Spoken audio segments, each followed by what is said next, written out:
It doesn't work too well with the Huntsman, but you can multiply the damage.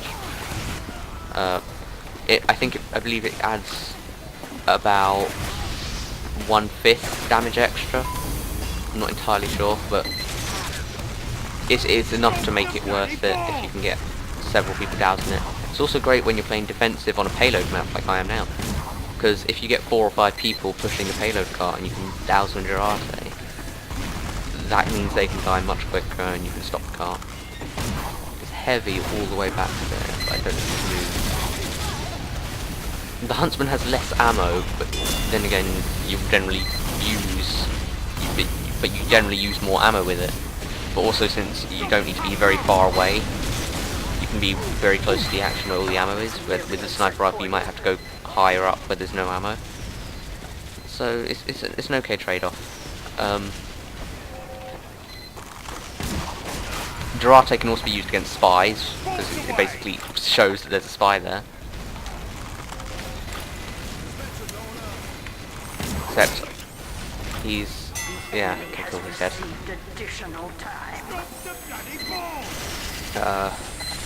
As a sniper, since you're a main target of spies, Durate is a very strong item. That's a spy, because if you bump into people, you know they're a spy. It also works great with a Kukri and a Durate combo, because of the multiplied damage.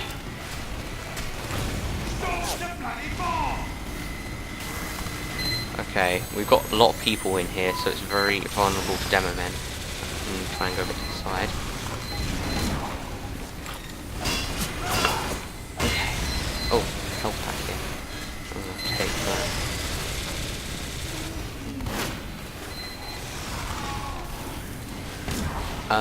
The Huntsman can still get headshot, but it's obviously much more difficult because you can't scope. Oh, okay, there's a spy. Hopefully they can kill him.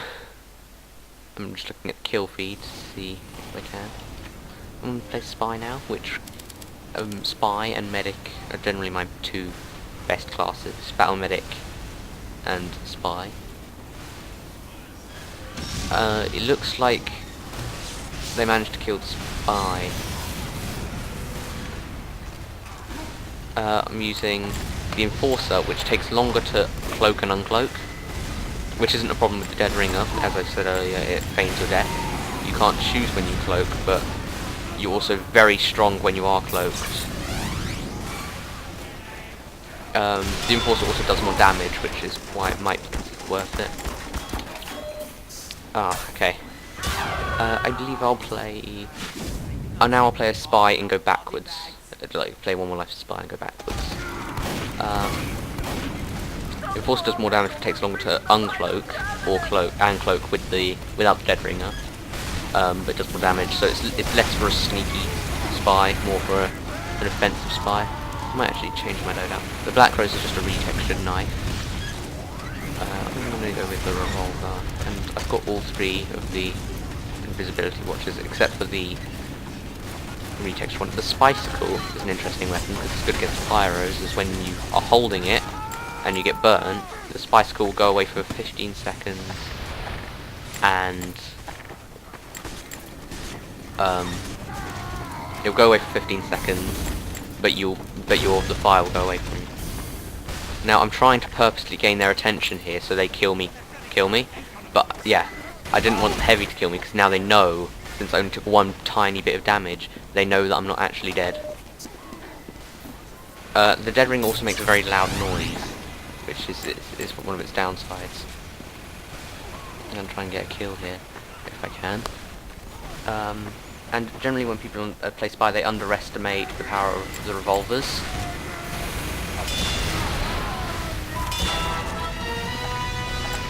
You disgust me, filthy jarman! I'm going to try and regain my cloak, because I don't think I'll be able to get out of here without it. Okay, he killed me. There's actually an interesting loadout for Spy called the Doctor Enforcicle, which is supposedly very good, which is these 3 weapons. Doctor because it's Dead Bringer, and then Enforcer and Spicicle. Doctor Enforcicle. But I'm going to play Sniper again. The Huntsman is very strong of a weapon, but can be very difficult to use, and it's also slightly luck-based, depending on where people go. I'm gonna go to the battlements. 5 minutes left in the mission. But also, the Huntsman can save you in close combat, and deal high damage. What works great as a combo is any damage that goes in increments, like flame or bleed, in combination with draft save, because it just multiplies the damage output, which is good. I don't think this round, but it's probably still another round. I'm not entirely sure. Let's see if I can get some battle medic in. Oh, okay, no, okay, my health went all funny there. Back in. I think I'll start the next round as medic. Play that. I'll go back all the way to scout, and then when I've done my life as scout, I think that'll end it. I'll also try and change up the weapons I use a bit. I use the regular medigun, the solemn vow, and the syringe gun. Mission begins in 60 seconds. There we go. Regular medigun gives 8 seconds of invulnerability, but the only downside to that is you can still be pushed away by pyros, air blasts, or splash damage by explosives like rockets, or pipe or bombs, or any other explosives. Mainly from Demon soldiers. Well, only from Demon soldiers actually. Mission begins in 30 The Solemn Vow does the same I believe it does the same damage. I'll check real quick, because I'm not entirely sure what every weapon in the game does.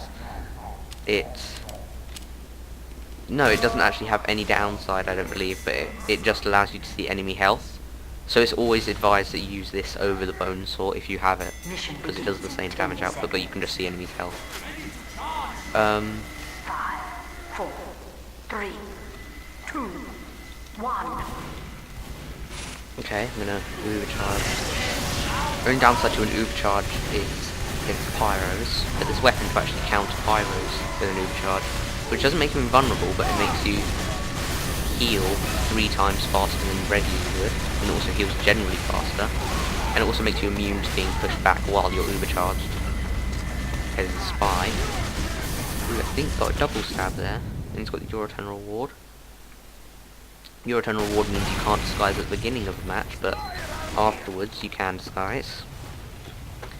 I play as an engineer. Again, a bit late on into the round, but there's a spy right there. Sentry going up. I don't believe he's dead. No, he's not.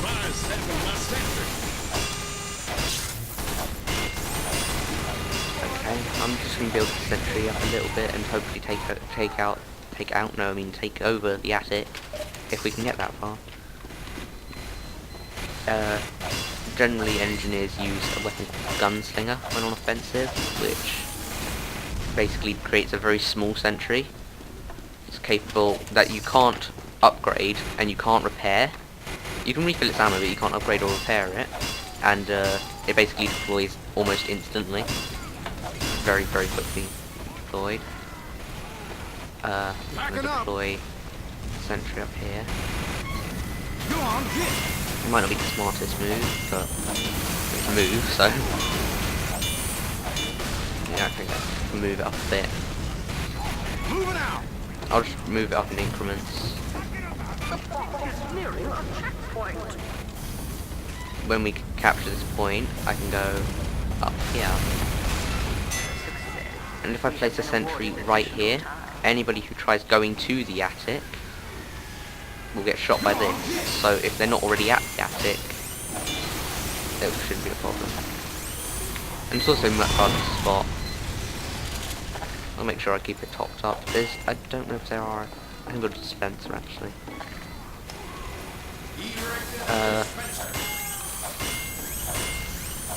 The shotgun. I actually haven't shown the Wrangly. It basically just points where you want to shoot, but that's not going to be great in this situation, so I will move it to the attic now, if I can, and if there's not enemies there. I hope there's not. No, there's. Oh, yes, there's an enemy sent. Ah, okay. so I'll change it to heavy, and I will use some different weapons. I will use regular minigun, I'll use the shotgun, and I think I'll just use all stock items.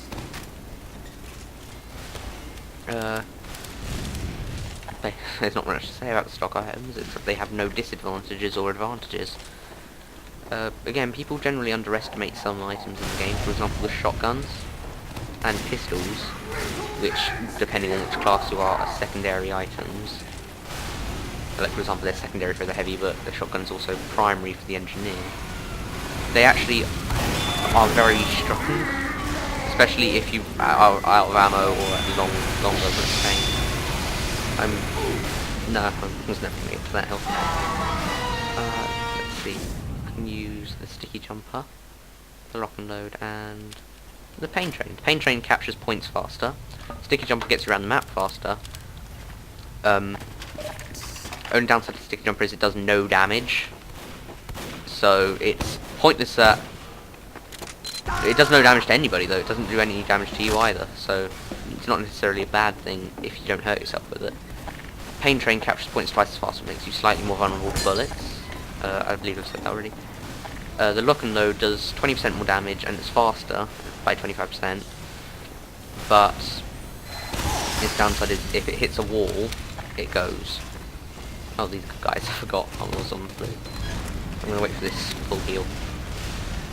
It's advised that I capture the point or try and get close to the enemy with my stickies. So I'll try and do this. Okay, that kind of failed.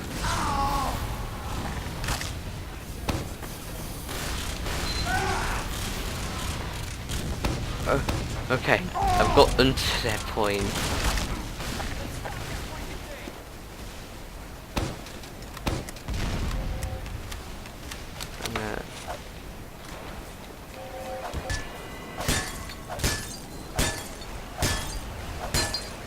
It's not quite dying. Thank you. Someone help, because I couldn't kill it apparently. 5 minutes left in the mission. 5 minutes left in the mission. Okay, that guy's got the righteous bison, which is infinite ammo. If I can, I'll just suicide him. Okay, no I couldn't. Just 3 more classes to go. I will play with different weapons so as not to get boring. The man melter and power jack. I don't need to say anything about the regular flamethrower, but the man melter can put out teammates and get you crits, depending. Also has infinite ammo, just needs a bit of time to be ready to fire again. And the power jack heals you when you kill someone with it, but you take more damage from melee sources while it's active.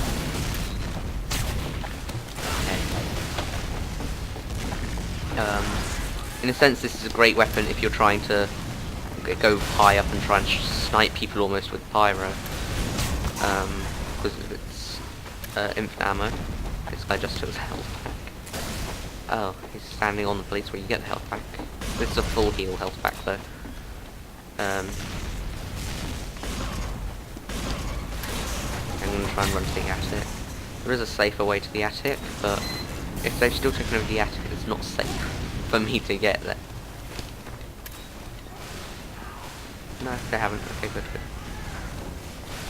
From here, should be able to sort of snipe them. Okay, it's got quick fix. This is the medigun I was talking about that makes him move as fast as me. Just a thing I forgot to mention, it basically can make you move as fast as a scout if you're healing a scout. I'm going to continue to try and capture the point. Don't have too much time left. Oh, there's a spy. Okay, just 2 more classes. I'll probably finish the round by just going random classes or a class I like, if it comes to that. I will play different items. Gunboats, rocket launcher, and the... Yeah, I'll use the frying pan, which is the same as all the stock items, except it makes more noise. Gunboats make you take 60% less damage while rocket jumping, which makes it ideal for getting around the map. Except I'm generally not great at soldier, and therefore not great at rocket jumping. There is a spy somewhere, but to be honest, I'm not too threatened by it.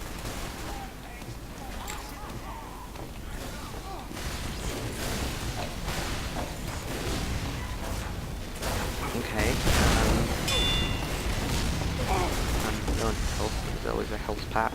There's quite a lot of health packs on this map. There's a shame there's none in here, but I guess this place is usually taken over by an offensive engineer. I've actually never really seen that place get taken over by a defensive engineer, mainly because it's very difficult to take it over as defensive, because you need to run straight to their base.